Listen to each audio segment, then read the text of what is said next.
Wait, it's a new month already. Yep. New mech pack. Oh, so I gotta do another one of these? Hey everyone, Larsh here. Looks like PGI has graced us with a new month, as well as a new mech pack. This time being the Assassin from the IS collection. This time we're getting a 40-ton medium mech, with the standard fare on pricing being $20 for the standard and $40 for the collector's pack, and $15 for the hero and reinforcement add-ons. The hero mech being named the Dark Death, so that's pretty cool. With this mech, I really wish I have gone back and learned more about the Battletech lore, only because on the forums it seems like this one is being praised and welcomed in with open arms. This one has not gotten a lot of flack as most of the mech packs have gotten recently.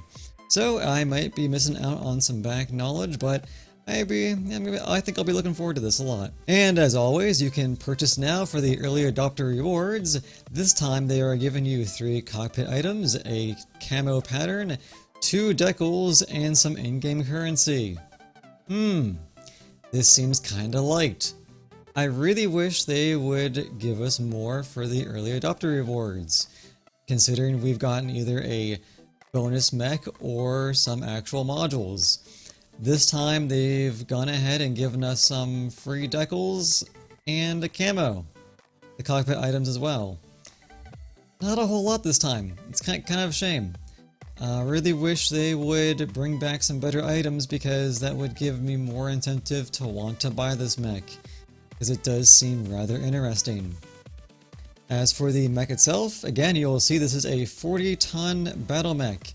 So other mechs that are 40 tons are like the Cicada, so pretty short, pretty quick, nimble, it's used for sniping, and just a good overall harasser.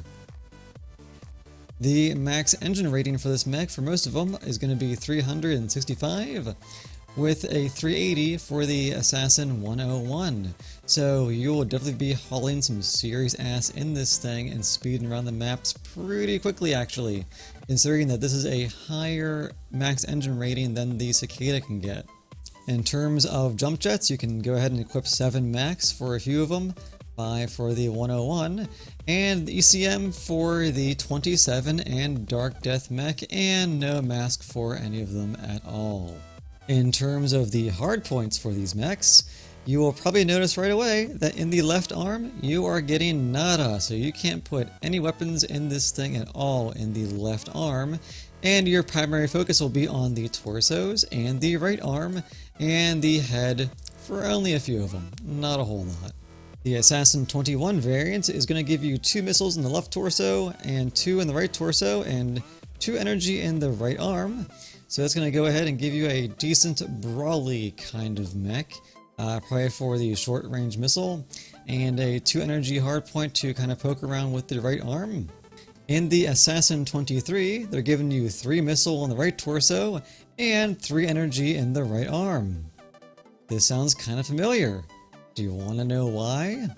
That's because the Griffin 1N can do the same damn thing. Will it be better? Well, only time will tell, because I rarely ever use this mech, and if they put it in a lighter chassis for maybe short brawling and for some just sneaky overall poking methods, then yeah, it might do better than this.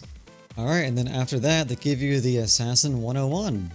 Now, this one is going to be the oddball route, because this is the variant that can give you the 380 max engine rating. So, what does that mean? Well, you can go ahead and be really speedy, probably going, as fast or faster than many of light mechs in game. And this thing is going to be able to give you 1 energy in the head, 1 missile, 1 energy in each torso, and an energy in the right arm. So they're giving you a lot to work with in this mech right here. Pretty much just pop on radar depth and you are good to go. To go ahead and just do light mech hunting or just some general backstabbing on some heavies and assaults. I think this is going to be the mech that you'll see most in game, just because it's going to be a well-balanced overall on both torsos. The one in the head is going to be a nice option, if you're getting your arm blown off, to put in that extra energy. Granted, it might be something small, like a small laser, because I'm sure that's probably all it's going to fit. But I think this is going to be the mech you'll see a lot if you're just getting the $20 standard package. Now, moving on to the next price tier of $40, you're getting the 26 and 27 and the Dark Death Battle Mechs. The 26 variant is going to go ahead and give you 2 energy in the left torso. It's going to give you 2 ballistic in the right torso and 2 energy in the right arm. That's interesting, to say the least, only because this is the only variant, or I guess not the only variant, but the one that's going to give you 2 ballistic in the right torso. I'm interested to see what people do with that, because this is such a light mech. I don't know if you're going to want to use both slots for that. I think you might just use only one of them, like a, AC-10 or something like that. Just as a quick snipey brawly kind of thing. This one, 2 energy, 2 ballistic, and 2 energy. I see this being used as more of a 1 ballistic and 4 energy all around. Now, the Assassin 27, this one's getting a little bit better, because this is going to be one of 2 variants that can use ECM. So with this one, you get an ECM, 1 energy in the head, 1 missile in the left torso, another missile in the right torso, and 2 energy in the right arm. So you're getting a pretty balanced mech right there. 1 ECM to keep hidden there, 2 missiles all around for some, short SRM brawling, and 3 energy all around, especially 1 in the head, which is kind of nice.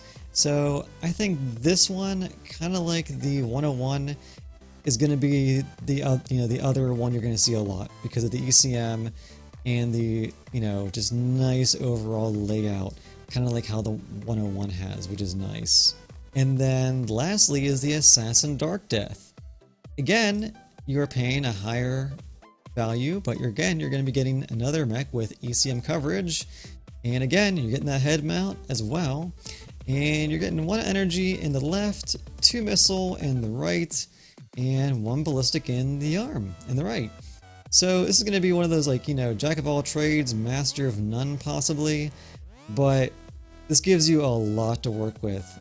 You're getting something in about every single component, except for that left arm, of course. So this is going to give you a lot of workage to look at. So this one, I really can't say what I'm going to do with it if I do get it, even though I don't think I'm gonna, but I'm curious to see what people in game are going to go ahead and do with this thing. So overall, this thing looks decent. It does look pretty cool. Is it going to be fragile? Yeah, it might be, because, it's 40 tons, and you're also got to put items in your right arm. For a lot of the variants, if you lose that right arm, and that's your only thing holding your weapons, then you're going to be having problems. Unless you go ahead and focus up on those torsos or on the head mount. That's why I'm, again, saying 101, probably going to be the way to go, because, it's just a nice overall mix, and you're not putting everything into that right arm. In terms of the actual mech itself, people have been saying, where's the cockpit going to be at? Because you have this big old bulbous looking thing up top, which looks like that could be a cockpit or just a massive skylight, which is pretty sweet. Or you got this little dimple right in the center. Again, kind of to harken back on mechs that we've already seen in game, what does this look like? The Archer. It looks like the Archer, okay? When people saw this thing come out, they're like, oh, the cockpit's going to be up here, it's going to be this big old thing up here because it looks like a cockpit. These here look like windows, but when we got it, these weren't windows and this was your cockpit. So the Assassin's cockpit, probably going to be that little tip right there at the very edge of that nose cone. That massive skylight, maybe just there for aesthetics. I don't know, we're going to have to see. Until, Uncle Russ goes ahead and gives us a nice little preview video, which they typically do before they go ahead and release it, which I'll be curious to see. In the end, am I gonna buy the Assassin? Probably not.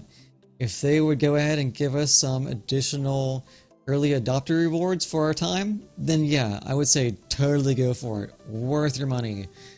If you're a die-hard fan of this mech because of the classic Battletech or Mechwarrior games, and this is just your favorite mech, then yeah, then this will be the mech for you. Until then, I'm probably going to wait for the in-game C-bills to get this mech. Granted, it does look interesting overall, but I'm going to hold off for now.